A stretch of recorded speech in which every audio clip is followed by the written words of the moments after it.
Hey everyone, welcome to another episode of Open Book. I am really excited for this conversation. I am Billy Price. I am one of the two co-founders of Billy Footwear. And if you're new to Open Book, first off, I'd love to tell you that I'm a big fan of Open Book because we as a brand, we are an open book in that if you ask us any questions, we're going to give you an answer. And any part of our story is all open material to talk about. And part of our story is I guess kind of the journey where we started with one pair of shoes and now we're well beyond that. But also I guess kind of my personal story too of being someone with a disability. But the other part that I think I love the most about Open Book is when we have the opportunity to chat with those that we collaborate with. So today I am very stoked because we have Kathy Mohar. She is the executive director extraordinaire at Spina Bifida Wisconsin. So Kathy, welcome very much to Open Book. Great. Thank you very much, Billy. You know, there's so many things that are running through my mind that I want to ask you about your program. And I really bit my lip in our pre-call because I didn't want to have to have you repeat it twice. But I think a great place for us to start is, can you tell us about Spina Bifida Wisconsin? I can, being the extraordinary executive director that I am. So Spina Bifida Wisconsin is different than some spina bifida organizations because we are not a chapter or a part of the National Spina Bifida Association. We're the only nonprofit in Wisconsin that is specific to the population. We're just not part of the National Spina Bifida Association. So we're kind of out here doing our own thing in Wisconsin. We have, according to the Center for Disease Control, we would have about 1,500 people living in Wisconsin that have spina bifida, and we are in contact with about 550 or 540 of those people. So we feel pretty good about that. And we've just continued to grow the services, grow the programs, and really I call us small but mighty. We're a small little office, small staff. The executive director takes out her own trash and vacuums the office and does all of those things along with grant writing and fundraising. And we serve the entire state. So we're officed here in the Milwaukee area, and that's, I would say, the concentration of our membership. Like 235 of our members with spina bifida live in the southeastern Wisconsin area. But yeah, we serve everybody, and we really look for services that are a gap in other services that families are offering or being offered. We look for things that are unique. We look for ways that, we can help our families all the way from infant through, lifespan. And we just try and kind of fill the gaps and give a little help wherever we can. And what excites me the most about my job and working for Spina Bifida Wisconsin is we have the ability to help people get together. So one of the biggest things that I enjoy offering is picnics and social events and meetings at playgrounds and just different things like that to bring families together who otherwise wouldn't meet. So if you have a 10-year-old with spina bifida that's never seen an adult with spina bifida, sometimes that 10-year-old with spina bifida feels all alone, isn't sure if they're going to live very long. They might be questioning whether or not spina bifida is something that they die from, or, and you never know what's in the kid's head. So then they get to meet an adult with spina bifida who's a college graduate, who has a family, or that type of thing. And I just call it, you see the magic happen. You see the smiles, and even if it's, infants and parents meeting, that's what I enjoy the most, is because we're the central kind of hub, the go-to for anyone in Wisconsin that is impacted by spina bifida, that then we're the ones that can offer ways of bringing people together. Wow. Well, the word that pops in my head right now is community. I mean, it just seems like it just fosters incredible community. I'm curious, how long has Spina Bifida Wisconsin been around? Spina Bifida Wisconsin, it was developed in 1995. And like a lot of nonprofits, it was developed by a parent kind of a grassroots effort of, I have a child with spina bifida, and back in 1995, that was a surprise. They didn't detect it through ultrasound or anything. So here we are, and there's nothing for my child. There's no services. So the mom, made it all happen, and she got it up and running. And then, so yeah, it's been around since 1995. We celebrated 35 years last year. So this is 36 years. And I've been with the organization for going on 10 years. Wow. So what was the trigger that got you involved? Wheelchair sports. Okay. So my job before this one was providing wheelchair sports and adaptive recreation throughout southeastern Wisconsin for a different nonprofit that I was working for. But I had a lot of interaction and connection with families who had a child or family member with spina bifida. And we would do some collaborative things, like the spina bifida group at that time would have a picnic, and I would show up and tell them about, oh, well, did you know you had these wheelchair sports options available to you?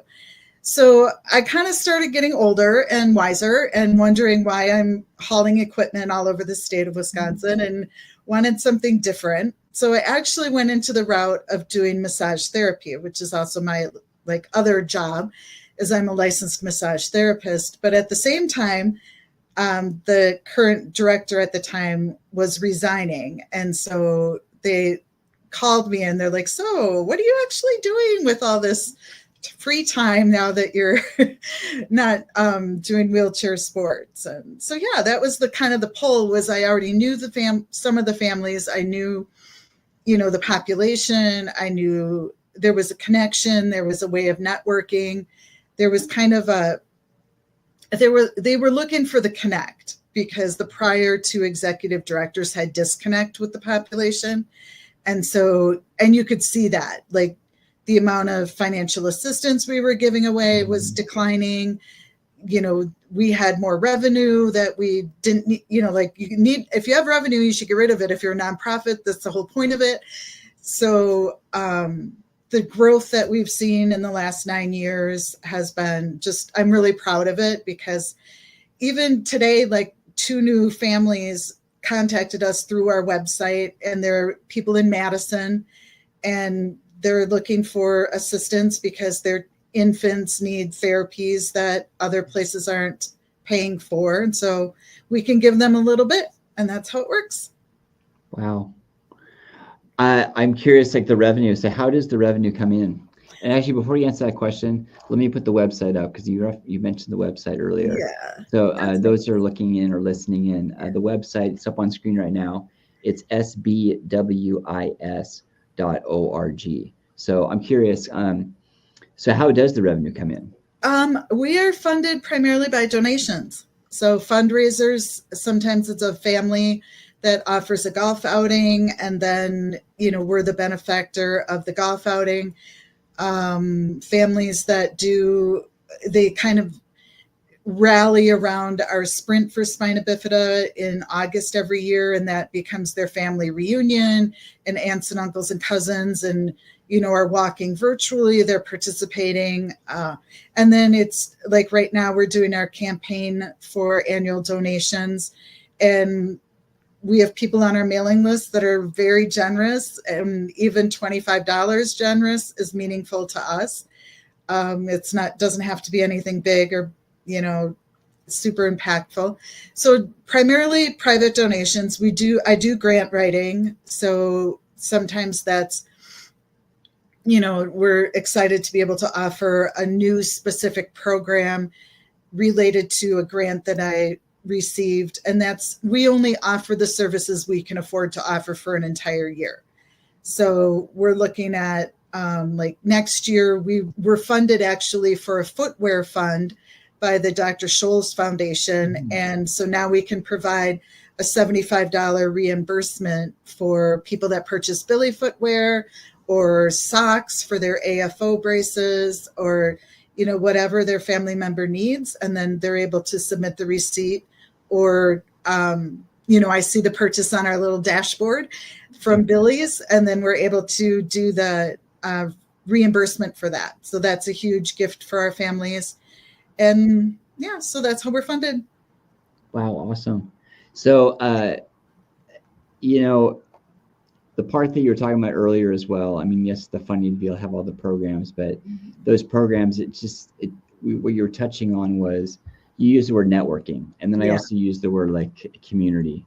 And I was also, you painted a picture of more like mentorship, saying that someone that is younger is meeting with someone that's a little bit older to kind of exchange notes. And I can certainly relate to that. I mean, when you use those, when you're describing that, it took me down my memory lane of being an inpatient in the hospital, newly spinal cord injury, and then those that have been having a spinal cord injury for years and years, being able to come in and kind of help show me the ropes. Yeah.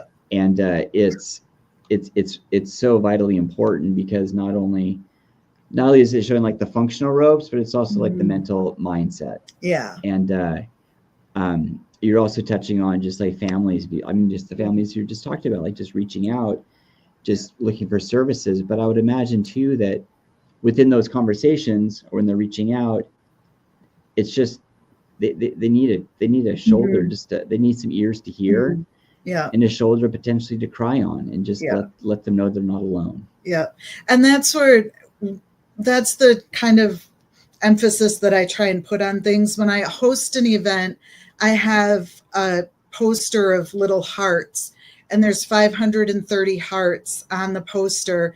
And I bring that out and I talk to the kids about, you're not alone, you're one of these hearts. And then the kids will initial their heart, and that way they can see, like, it's a visual that I am not alone. There's 530 other people that are dealing with similar things that I'm dealing with. And sometimes it is just the experience of these socks work really well with AFO braces, instead of spending so much time buying and trying and failing with socks.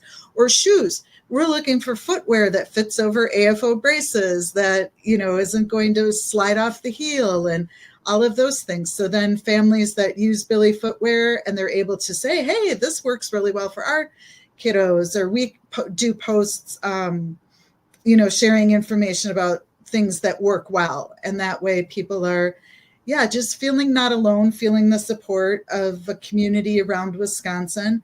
And it just, to me, it's amazing when, like, one of my favorite stories is, I'll be short, but little Baylor and this little girl named Nora and a young man. So we have like a 6-year-old, an 11-year-old, and a 15-year-old boy. And they've never met, but we put them together, and they're creating something with clay, and they have to create a dragon that has a superpower. And so they created a dragon that had such a long neck that it could curve around and look at its butt, because they're like, people seem really interested in that. My parents are constantly asking me about sores and skin and like everything that's happening back there. And so they thought it was really important that the superhero of their dragon, could turn his head all the way around. And I'm like, I never would have said, hey, I think your superhero should do this. They just, as kids, are like, this isn't a big deal, because we all deal with it. We all do this.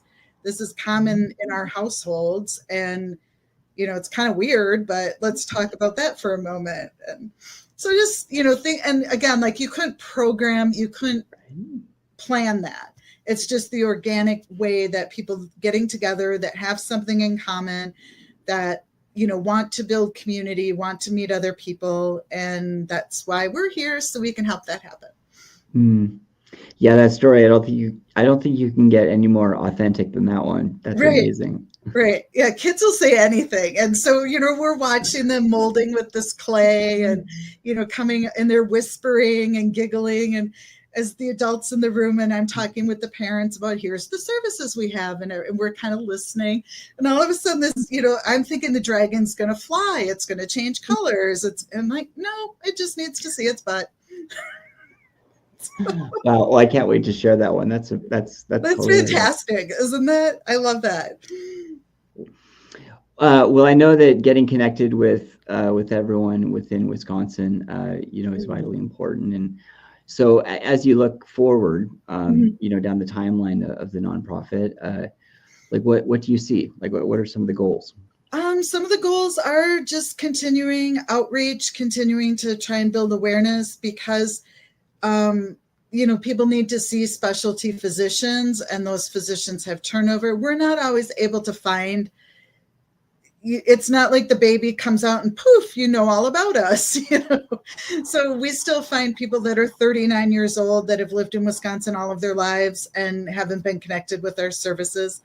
So I just never stop. I never stop trying to reach people. I never stop, that's my motivation for doing things like this. My motivation for hosting events is we're going to find that one person that needs us right now. And so we're just going to keep doing what we're doing. We have the financial assistance programs that we're able to provide back to our families. We have a good calendar coming out of social events for the next calendar year all around the state.